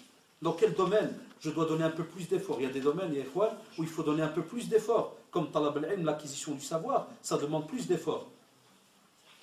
Nous, notre génération, pendant des années, on est né en Europe, pendant des années, on a étudié par terre avec les frères, par terre. Nous, on n'a pas connu les tables. Ma génération, on a 40 ans maintenant. On est né en Belgique, on n'a pas connu les tables. On a connu par terre avec le frère. Les souwata, comme vous savez, c'était comme ça, par terre. Celui qui a étudié par terre, il sait c'est quoi la science. Moi, aujourd'hui, il est avec une chaise, l'air conditionné sur sa tête, les projecteurs, 500 objets, mais il n'y a rien là-dedans, c'est pas normal. C'est qu'il y a un problème quelque part. Donc quoi qu'il arrive, on te dit, demande-toi là, est-ce qu'il y a vraiment du sérieux par rapport à tout ce qu'il y a autour de toi, et même comme ça tu oses dire, je n'ai pas, il me manque ceci ou cela, et on va te dire aussi, tu vas devoir répondre à des questions, et quoi, le jour du jugement dernier. Est-ce qu'on est prêt? Est-ce qu'on est capable de répondre à ces questions-là? Et j'ai mis aussi, est-ce qu'un programme aussi a été fait? Et j'ai mis aussi comme question, suis-je prêt à être confronté aux mauvaises fréquentations, aux mauvaises pensées? Est-ce qu'on est prêt à cela? Et aussi, si ma situation financière venait un jour à changer, est-ce que je suis quelqu'un qui va lâcher ma pratique et ma religion? Donc vous avez remarqué, il y a beaucoup de travail à faire. Et ce travail, subhanallah et shabab, même si celui qui parmi vous maintenant fait tout ce que je viens de dire, il est au courant déjà qu'il doit être aussi tout le temps aux aguets, parce que Satan, Allah, ne lâche pas une minute. Et il attendra spécialement quand la vitesse de croisière va diminuer, pour venir lui donc à la charge. Comme vous l'avez remarqué, ce sont quelques rappels. Et comme vous le savez, plein de choses, wallah, certains d'entre vous le connaissent tout ce qu'on vient de dire. Lakin, c'est ça qui est beau dans notre religion. Toute notre vie est faite de rappels. Et tout le temps, on fait des rappels. Ad-dinu an-nasiha, comme l'a répété le prophète 3 fois d'affilée. La sincérité, le conseil, c'est très très important. Et comme on l'a dit, et je l'entends d'un de mes frères ici, toujours le rappel. Allah d'alikum, faites votre possible pour mettre en pratique un petit peu tous ces rappels. Et aussi, comme je dis toujours, quand on se déplace, c'est important que ceux qui écoutent ne gardent pas, Allah d'alikum, ne gardez pas en vous ce que vous avez entendu. Mais, qu'est-ce qu'il faut faire? Transmettre. C'est-à-dire, demain matin, il y a le ftour, on est assis en famille, je mets les enfants, on leur dit voilà, ils n'ont pas eu l'occasion par exemple de venir, les enfants. Voilà ce qui est aujourd'hui. Hier, par exemple, à la mosquée, on a parlé de ça. Faites attention, faites ceci, faites cela. On est au travail, on a une pause, on est entre frères, la même chose. On ne parle pas de n'importe quoi. On fait des petits rappels. Et Inch'Allah, comme vous le savez, toute personne,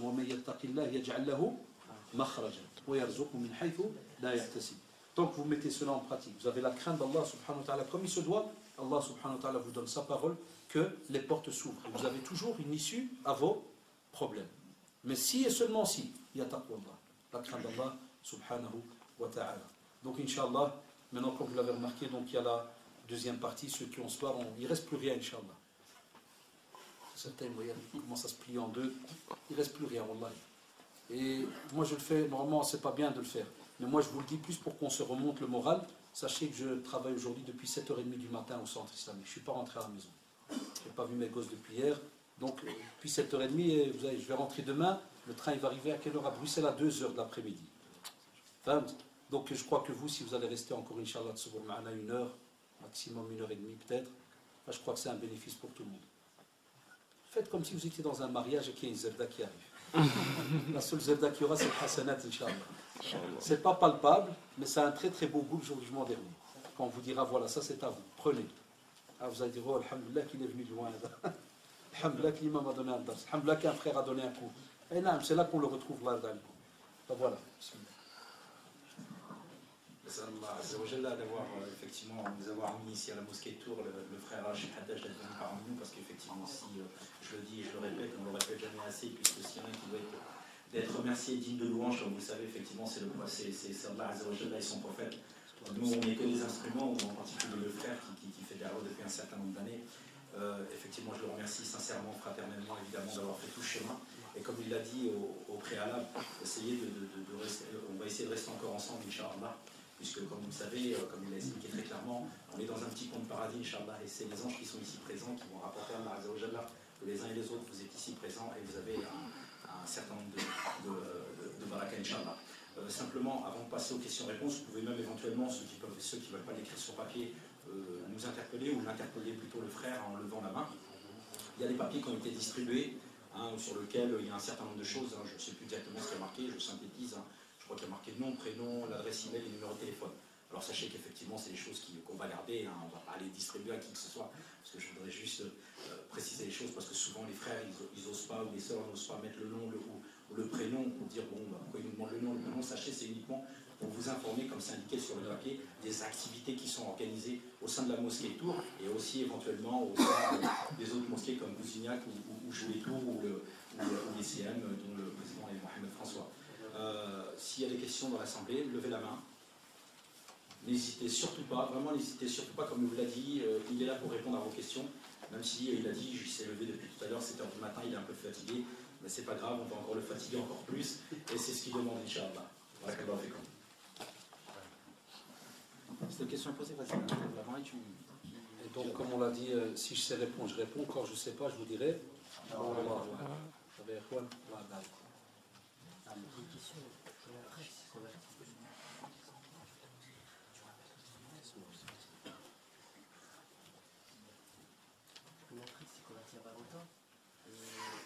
Des fois il rentre chez lui et que son père ne lui permet pas de faire des douches ou ses ablutions, tout ça. Ce qui fait qu'il ne peut pas faire sa prière. Et je voudrais vous donner des conseils, mais donc le frère il dit par exemple qu'il a un ami qui s'est converti et que son père lui interdit d'employer par exemple la douche pour par exemple faire les ablutions et autres. Comme si on va dire que le père le surveille. Bon, c'est vrai que beaucoup d'entre nous ils ne sont pas au courant de la vie d'un converti, comment ça fonctionne. Il y a des convertis qui, alhamdoulilah, ont eu des parents qui ont tout accepté. Ils sont très rares. Et comme il y en a d'autres qui sont menacés, qui sont éjectés de la maison, qui subissent des insultes toute la journée, c'est pas facile, quoi. Il faut des fois, et c'est dommage, on en a sûrement qui est converti ici dans la salle. Regardez, machallah. Ça serait bien des fois qu'il y ait avec les chefs et les frères une petite gelsa comme ça, pour qu'un converti raconte un peu sa vie. Ça, oui. Comme ça, les frères, quand, vous savez, maintenant, on s'est tellement habitué à les voir parmi nous qu'on croit que c'est à l'aise quand ils rentrent. C'est normal, tranquille. Et quand il sort, c'est normal, tranquille. Là, des fois, il va à l'adab. Des fois, même, certains convertis me disent, Wallah, et que quand la mosquée doit fermer le soir, parce qu'il n'y a pas le choix, vous savez ce qu'il me dit? Il dit, je vais en prison. Il dit, je retourne à la maison, c'est noir. Les problèmes, les insultes, les ceci, les cela. Et même comme ça, ils doivent respecter leurs parents. Ils n'ont pas le choix. Vous le savez, il n'y a pas le choix. Ils doivent respecter leurs parents. Et puis voilà, quand il y a des cas comme ça, nous on demande à nos jeunes, on dit, ça dépend. Écoutez-moi bien. Ça dépend le jeune, quel âge il a. Des fois, ça peut être un converti qui est adulte, qui a déjà un certain âge, vingtaine d'années. Là, des fois, on le conseille, on lui dit, essaye de trouver un frère qui habite dans un studio. Vous savez, un frère qui vit seul. Et à la rigueur, ils peuvent cohabiter ensemble. Et ils continuent comme ça à avoir une relation avec ses parents. Il n'y a pas le choix. Parce qu'on a des cas qui viennent chez nous qui ont 25 ans, 26 ans, 28 ans. Et des fois, ils pensent que c'est haram de quitter alors la maison. On leur dit non, si tu subis un tas d'exactions à un point où tu ne peux plus mettre ta prière en pratique, ta religion en pratique, il n'y a rien qui interdit, même pas la loi du pays, rien du tout. C'était libre d'aller louer donc un endroit. Donc c'est bien par exemple de passer le mot entre frères, et des fois il arrive qu'un frère il vit seul, des étudiants, ceci, cela. Et alors là, à ce moment-là, le frère peut cohabiter. Et l'autre cas, on dira au frère, alhamdoulilah, on sait que. Et c'est pas parce qu'on est converti que ça change. Il y a des gens, quand ils font les ablutions le matin, ils arrivent à tenir plusieurs heures. Donc on apprend aussi à notre frère que tu n'es pas obligé d'aller faire chaque fois les ablutions. Il y a des fois on explique mal ça à nos frères convertis. Ils croient que chaque fois il faut aller faire les ablutions. Ça ils savent que dès qu'on perd les ablutions, ben on les a perdues. Mais sinon si jamais tu ne les as pas perdues, tu n'as pas besoin tous les 5 minutes d'entrer à la douche pour allumer tes parents là, et leur faire... Ça aussi tu dois lui expliquer. Et que alhamdoulilah il peut tenir une période. Et après, je m'excuse, mais même si le père l'embête ou quoi que ce soit, à un certain moment, quoi qu'il arrive, il faut quand même entrer à la toilette, il faut quand même aller se laver les mains. Alors je lui dirais, s'il a pu rester, s'il a fait ses ablutions de dhuhr et qu'il a pu les tenir dhuhr ou l'asar, imaginez, 5h30, 6h, il va entrer pour les ablutions pour, par exemple, le maghrib ou l'isha. Et encore, je vais aller plus loin, je vais aller plus loin. Ce converti peut avoir la blague peut-être pour une prière, mais alors je le pousserai, étant donné qu'il est à la maison, qu'il y a une prière. Donc qu'est-ce que je lui dis alors? Qu'est-ce qu'on a dit tout à l'heure? Cela venir à la mosquée, qu'on soit logique. Puisque si jamais, sur la journée, il est embêté pour faire les ablutions, c'est qu'il est à la maison. Alors s'il est à la maison, c'est soit il est malade, là je le comprends, il y a un problème, là alors il fait comme on l'a dit, il essaye de faire en sorte de rester à l'eau, et que quand il a l'occasion d'entrer pour se laver les mains, là il fait vite les ablutions, il n'y a pas de problème. Et dans l'autre cas, le fait qu'il est libre, qu'il est à la maison, comme on l'entend d'après ta question, qu'il aille alors à la mosquée. Parce que le problème, c'est que quand il y a l'eau, on ne peut pas faire tayammum. Parce que souvent, on nous dit comme ça, alors je fais tayammum. Non. S'il y a de l'eau, il faut faire les ablutions. C'est seulement quand il n'y a pas d'eau. D'après, on va dans ce qu'on appelle le cas de force majeure grave. Et ça, alors, c'est une réponse qu'on donne spécialement à ce frère si il parle, lui, et explique sa situation. Un exemple, le frère, c'est l'achat. L'achat, des fois, il est tard, il est à 22h, par exemple, 10h le soir, et le père, il vient, et il ferme à clé, par exemple, le lavabo. Il dit, oh là, tu rentres, ni là, ni dans la cuisine. Parce que je te connais, tu vas aller faire ton petit lavage, là, à 2 francs, là. Et il ferme tout, par exemple. Et qu'il ne laisse pas sortir de la maison. Ça peut arriver. Des fois, ça arrive à des jeunes qui sont convertis chez nous, qui ont 15 ans. On a des petites 15 ans qui sont convertis, subhanallah. Si est-ce que ce petit 15 ans, tu vas dire, va habiter avec des copains? Non. Donc lui, ils vont lui donner une fatwa à part pour lui. Ça veut dire que lui, en vérité, il tombe dans la fatwa de ceux où il n'y a pas d'eau. Effectivement, tout a été fermé. Le père lui dit, à partir de 10 euros, là, tu rentres dans une... Tu veux la toilette? Bah, t'as qu'à faire les ablutions avec l'eau de la toilette. Un exemple. Mais ça, c'est des cas extrêmes. Alhamdulillah, on en a eu. Je parle chez nous au centre, en 15 ans que je suis dans le bureau, j'en ai peut-être eu quelques-uns comme ça. Quelques-uns. Puis que je fais le bureau, plus l'école musulmane où j'étais, on a peut-être eu comme ça quelques-uns. Donc voilà, tu essaies de lui expliquer qu'il doit aller étape par étape. Allahu ta'ala. Si une personne dit, dans la pratique de la prière, que méritons si nous nous levons la nuit, sans que personne ne sache à part Allah subhanahu wa ta'ala, et que nous pleurons nos péchés. Déjà, un des mérites que tu as, subhanallah, c'est que celui qui vient, qui se repent sincèrement.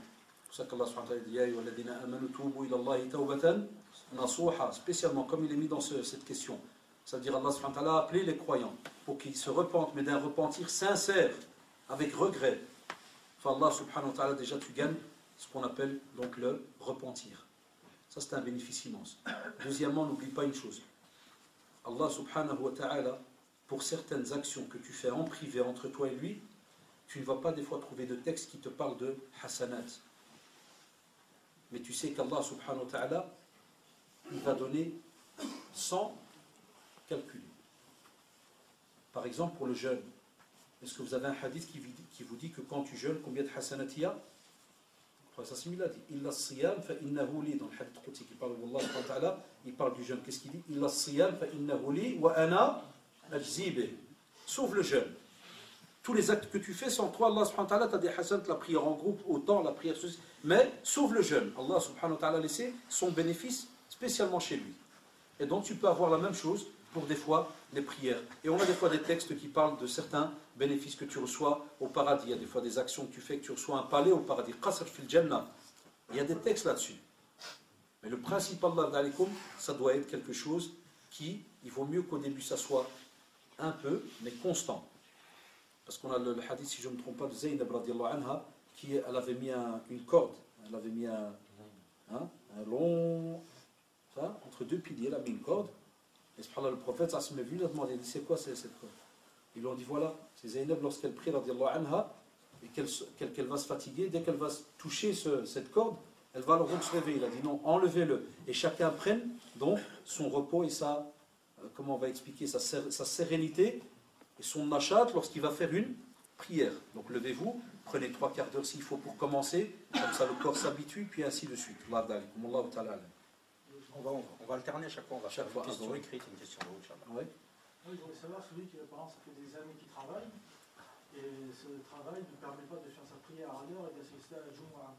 C'est-à-dire que nos grands-parents, moi, ils m'ont raconté, il a travaillé 30 ans, et sur ces 30 ans, il n'a presque pas fait ses Jumu'ah, prié à l'heure, tu vois, je veux dire. Je veux dire, est-ce que c'est une obligation, petit à petit, progressivement, de laisser tomber le travail pour en trouver un qui permet de faire... Voilà, ça c'est la fatwa qu'on donne chez nous au centre islamique, qui est une personne. Donc le frère nous dit par exemple, voilà, on a des personnes qui pendant des années n'ont pas pu prier la prière de Jumu'ah à cause de leur travail, comme des fois nos parents et certains aujourd'hui. Est-ce qu'à ce moment-là, on peut aller étape par étape pour trouver un autre travail? Et non, au contraire, c'est ce qui est demandé. C'est ce qui est demandé. C'est-à-dire quelqu'un qui, par exemple, était dans un boulot. Il n'a pas eu le choix, il a dû prendre ce travail. Eh bien, rien ne vous interdit, Ikhwan, pendant que vous travaillez dans ce travail, de chercher un autre. Et des fois, tu peux trouver un autre travail où tu donnes quelques clauses. Tu dis, voilà, moi, je suis prêt à faire des heures supplémentaires en semaine pour que vous me donnez, par exemple, le vendredi congé. Ou bien, je peux rajouter 4 heures en semaine pour que vous me donnez 4 heures pour aller prier. Ou bien, on peut aller même plus bas. La prière peut prendre que 1 heure. Vous voyez, parce qu'il y a le problème qu'on a, j'ai remarqué, dans les fatawa, beaucoup de nos frères n'osent pas demander au patron. Ils sont gênés. Qu'est-ce que tu crois? Qu'il ne sait pas que tu es musulman? Tu crois qu'il ne sait pas? Il le sait. Toi, sois sincère. Comme le verset qu'on a dit tout à l'heure. Allah subhanahu wa ta'ala, il donne sa parole. Il te donne sa parole. Si tu le crains comme il faut, Allah, il va te donner une issue. Donc toi, tu demandes très sincèrement, simplement au patron. Excusez-moi, le vendredi, j'ai un petit travail très très important à faire. Est-ce qu'en faisant des heures supplémentaires, je peux? Deuxièmement, les savants te disent attention. Il y a des frères et des fois des frères, des sœurs aussi, certaines qui travaillent. Ils ont le droit de récupérer certains jours. Et qu'est-ce qu'ils font? Au lieu de prendre congé le Jumu'ah pour aller prier, ils gardent tous les jours pour les prendre au Maroc, ou là en Algérie, ou là en Tunisie, ou là pour les vacances. Ça, c'est pas bien, quoi. Parce que la prière, les savants sont unanimes là-dessus. Elle est obligatoire, celle du vendredi.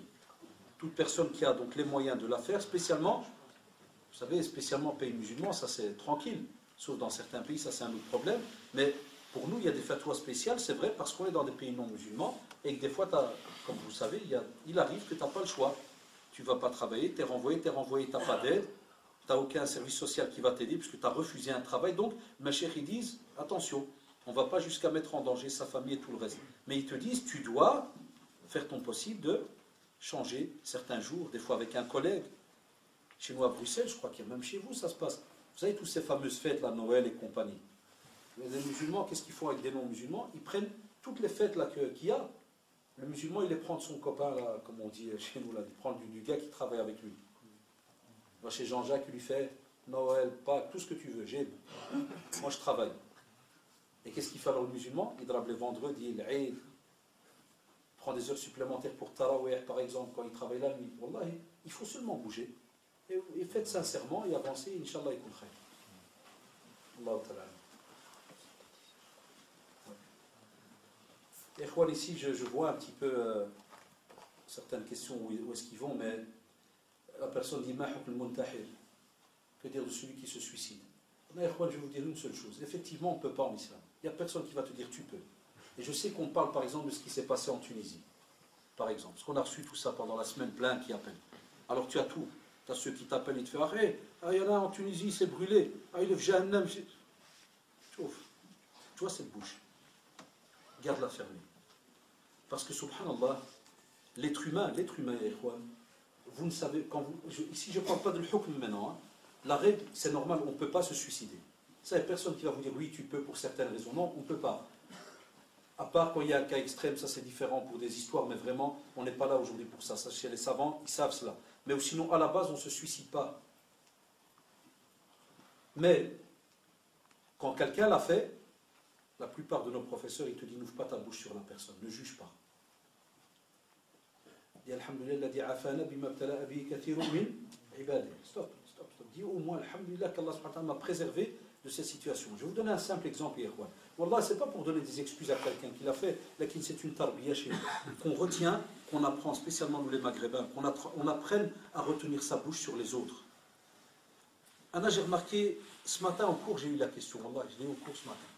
Et j'ai taquiné certains élèves, je leur ai dit, j'ai Ikhwan, on est en France, hier. Quand des fois, ils ferment dans le quartier l'électricité pendant 5 heures, comment on est? T'as certains, ils regardent le frigo pendant 3 heures. Il y a le kilo de viande si jamais il déjeune. Tu vois, il panique. Il a déjà fait 500 appels chez, comment s'appelle celui qui s'occupe chez vous, EDF. EDF, hein. Il a appelé 500 fois EDF. Il a insulté Lasbel pendant, je crois, des heures. Alors que lui, il est en France, il a 6 peines, il n'est pas dans la rue, il ne crève pas de faim, il n'y a encore rien. Hein. Il a seulement peur pour le mouton qu'il a mis dans le congélateur. Parce que si ça dégèle, le mouton est pourri. 7 kilos de viande. Et tu le trouves, il est mauve. Et nous, on va oser ici en Belgique, en France, commencer à parler de nos frères et sœurs dans certains pays musulmans. Par exemple, je suis originaire du Maroc. J'ai mes propres cousins qui, wallah, ils n'ont pas de travail ni de quoi manger. On leur envoie de l'argent, par exemple. Il n'y a pas. Wakha, il veut chercher à manger parce qu'il prend des cacahuètes, il va les vendre à la plage. Après, il te dit, ouais, mais la plage, c'est haram, ils sont ténudés, vous m'envoyez vendre des cacahuètes. Moi, qu'est-ce qu'on se dit, nous? Alhamdulillah, qu'Allah ne nous a pas testé par rapport à cela. Donc, ce que je veux dire par là, Yehwan, Anna, je vais te dire, effectivement, on ne peut pas se suicider. Qu'est-ce que tu attends alors de moi? Pour que je te dise, voilà, c'est des koufars? Non, Yehwan, n'entrez jamais là-dedans. Laissez-leur affaire entre eux et Allah subhanahu wa ta'ala. Parce que ici, maintenant, j'ai parlé de l'affaire qu'il y a eu, par exemple, en Tunisie, en Algérie, il y en a un qui l'a fait. J'ai entendu au Maroc aujourd'hui, à ce qui paraît. 2 au Maroc. Au Maroc, Djihad Sahara, en Égypte. Hein? Mauritanie, ya ikhwan. Man kana, ya shabab. Ya shabab. Man kana yu'minu billahi wal yawmil akhir falyaqul khayran aw liyasmut. Soit ils disent du bien ou bien ils se taisent. Mais attention, attention. Ce qui est bien alors de faire, et là le Mashiach vont sûrement le faire, c'est de donner conseil à nos frères et sœurs, de leur dire, ya ikhwan, c'est là que vous devez montrer, mashallah, votre foi. C'est pas parce qu'il y a un examen. Et là, alors, on prend la sunna du prophète, sallallahu alayhi wa sallam. Le prophète, sallallahu alayhi wa sallam, quand il y a eu donc, la prise de la Mecque, et qu'il a dû partir à Médine, il aurait pu en cramer certains. Est-ce qu'il a fait quelque chose? Il attendait l'ordre d'Allah, subhanahu wa ta'ala. Lorsqu'il a repris la Mecque, là, aujourd'hui, maintenant, par exemple, certains, ils ont même poignardé certains, ils ont tué certains. Bon, comme vous le savez, le prophète, quand il est revenu, est-ce qu'il a tué ceux de la Mecque? Il leur a dit non, celui qui est dans la maison d'Abu Soufiane, il est en sécurité, ne touchez pas les vieux, les cadavres, même les plantes, ya shabab, on ne touche pas. Mais comme vous le savez, la pratique chez les gens, chacun son niveau. Donc on ne peut pas, que voulez-vous? Vous croyez que c'est nous les êtres humains qu'on va commencer à juger les autres? Mais il faut alors qu'on fasse des rappels. Et pour dire, c'est quand il y a une épreuve, c'est là qu'on voit la foi et qu'on se bat. Voilà.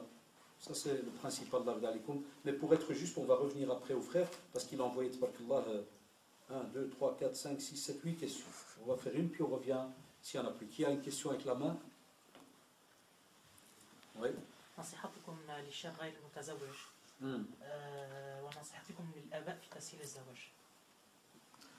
Le frère dont Allah il dit un conseil pour les jeunes qui ne sont pas encore mariés, et un conseil aussi pour les parents pour faciliter le mariage.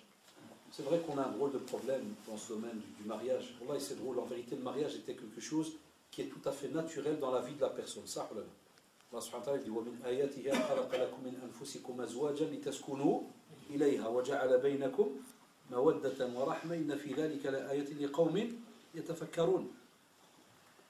C'est parmi ces signes d'Allah subhanahu wa ta'ala. Justement, il a fait des hommes et des femmes qui se marient. Et qui est la bonté, la clémence, l'amour entre eux. Et il y a là des signes pour ceux qui réfléchissent. C'est-à-dire le mariage est important. Et on sait que c'est une ibada. Ça, tout le monde est unanime. Mais il faut comprendre, chers frères, que le problème qu'on a aujourd'hui, c'est quoi? C'est que beaucoup de jeunes aussi, soit ils n'ont pas montré le sérieux, et à cause de ça, ceux qui sont sérieux, ils sont condamnés. Ça, c'est un drôle de jeu ces derniers temps. On a mis tout le monde dans le même paquet. Ou bien on a des parents qui sont justes, ils ont peur pour leur enfant, comme on a des parents qui sont injustes. Ils bloquent pour bloquer. Et parmi eux, il y a des fois des racistes. Ça arrive, des fois du même pays. Qu'est-ce qu'il y a comme nationalité qui a le plus maintenant dans la salle? Marocain, Algérien, chinois, à Bruxelles, c'est beaucoup de... Par exemple, Marocain, ici, c'est beaucoup de quoi? Je donne un exemple. Je ne connais pas bien l'Algérie, mais comme ça, j'apprends à connaître l'Algérie. Et Djib Chouahid qui habite Bab Loued.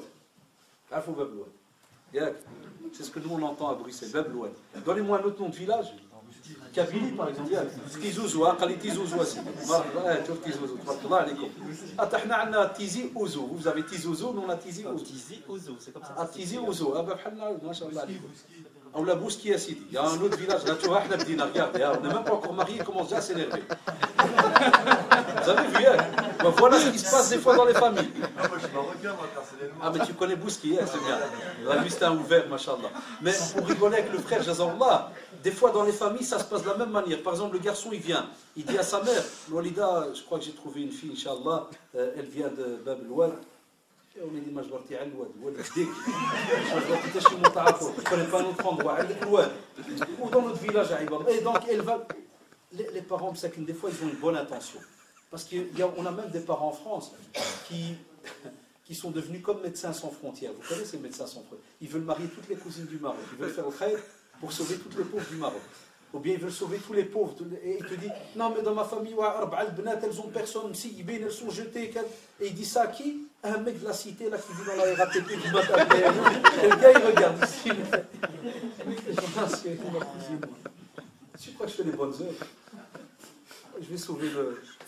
Vous voyez le problème. Il y a qu'à... On a tous les modèles dans le mariage.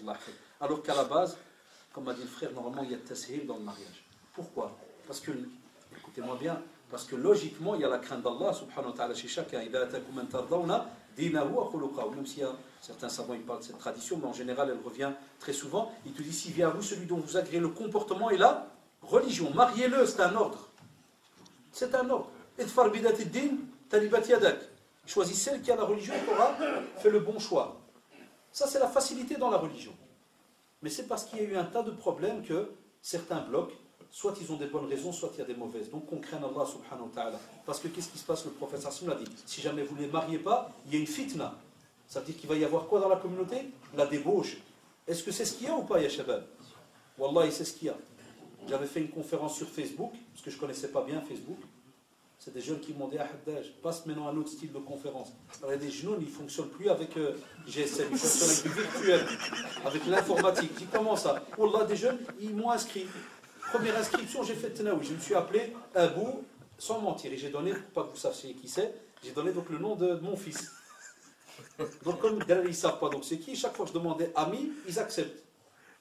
Ils acceptent. Tout le monde. Et tu trouves le vdayah. Tu trouves le vdayah, yékhouan, wallahi l'adil. Donc, je les ai bien hassal les têtes, j'ai bien reconnu, j'ai noté leur nom, les pseudos. Après, je me suis inscrit avec mon vrai nom. La preuve, si vous rentrez dans Facebook, vous allez trouver mon vrai nom.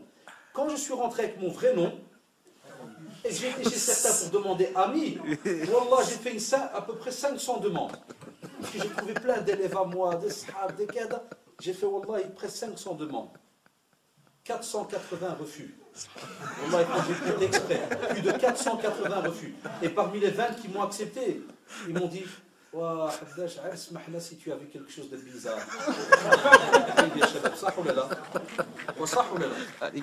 Ça, c'est le monsébat qu'on a aujourd'hui. Donc nos jeunes, en vérité, les parents, ils pensent que nos jeunes ne sont pas mariés, mais ils le sont, mais dans le haram. Il y a des parents, tu lui dis, ouais, ton fils, fais un mon fils, comme une pierre. Il est toujours dans sa chambre, il ne bouge pas. Je suis même étonné, mon fils, il ne sort plus. Alhamdulillah, fraht. Alors des fois, j'embête certains parents, je lui fais, عندك l'internet. عندك l'internet, l'ordinateur, je fais, il fait, يا عندي. وولدك عنده l'ordinateur. يا واش كيدير؟ هو ما نعرف. وأقول له عمي قال لك حداش ce soir il va passer, on va regarder les fichiers ensemble. والله le lendemain le père il revient الجامع شنو مركز me fait والله إلا عندك الحق المسخوط ما بغاش ندخل. قلت له افتح لي l'ordinateur ما بغاش. قلت له حداش il va venir قال لي non non non surtout pas والله العظيم vous le savez يا شباب. Donc comme il dit le frère, au plus des fois on sert, mais vous le savez, tu sers d'un côté, mais on leur ouvre la porte de l'autre côté. Et nos filles, comme vous le savez, sont déjà passées par 2-3 garçons. Nos frères sont déjà passés par 2-3 filles. Il est sorti avec une pendant 4 mois, l'autre avec 3 mois, et le père il est tout farhan, il croit qu'il va marier sa fille pour la première fois. Non, c'est déjà son 4e mari qui est le 4e qui est déclaré, les 3 autres sont virtuels. Ils se baladent dans les câbles. Donc faites attention, quand un jeune vient, spécialement il y a des parents parmi nous, quand un jeune vient, alhamdulillah, faites une enquête. L'islam ne vous demande pas de donner votre fille à la seconde. Là, faites une enquête. Et une enquête de moralité, c'est connu chez nous. Le prophète sallallahu alayhi wa sallam, il y a un compagnon, il est venu chez lui, il dit, Rasulallah, je me suis marié. Il avait pris une fille de l'Ansar, côté donc de Médine. Il lui a dit, est-ce que tu l'as vu? Il lui a dit, non. Il a dit, retourne et va voir. Donc on doit enquêter. Et après, alhamdoulilah, si tout est bien, qu'on marie nos enfants, qu'on ne les laisse pas, après Allah d'aller faire n'importe quoi. Et je termine, c'est vrai que Jazallah, il m'a dit de raccourcir les réponses, mais il y a des questions qui sont... On a chez nous au centre, et si jamais un jour vous ouvrez en cachette un bureau pour recevoir certaines plaintes, Wallah, chez nous au centre à Bruxelles, combien de filles maghrébines viennent enceintes et qui veulent avorter parce qu'ils sortaient en cachette avec un garçon. Puis le garçon est grave, et c'est elle qui reste avec le cache. Wallah, Wallah, sans exagérer. On est quatre imams qui recevront toute la journée donc les problèmes de famille. Minimum, on a une fille qui vient, minimum, par semaine ou bien deux. Par semaine. Et je ne vous parle pas de celles qui appellent par téléphone. Hein, parce qu'il y en a qui nous appellent par téléphone. Je peux avorter, j'ai 2 mois. Qu'est-ce qui se passe, Kada? Non, j'étais avec un mec, il est parti. Je vais parler avec mon ventre chez mon père maintenant. Hein. Ah.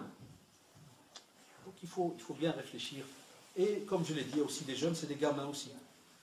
Il y a des jeunes parce que ça lui vient comme ça quand ils doivent marier, ils croient que c'est un jeu. Donc on doit un peu revoir cela au fur et à mesure, mais il ne faut pas fermer pour fermer. Allahu ta'ala al-meilleur.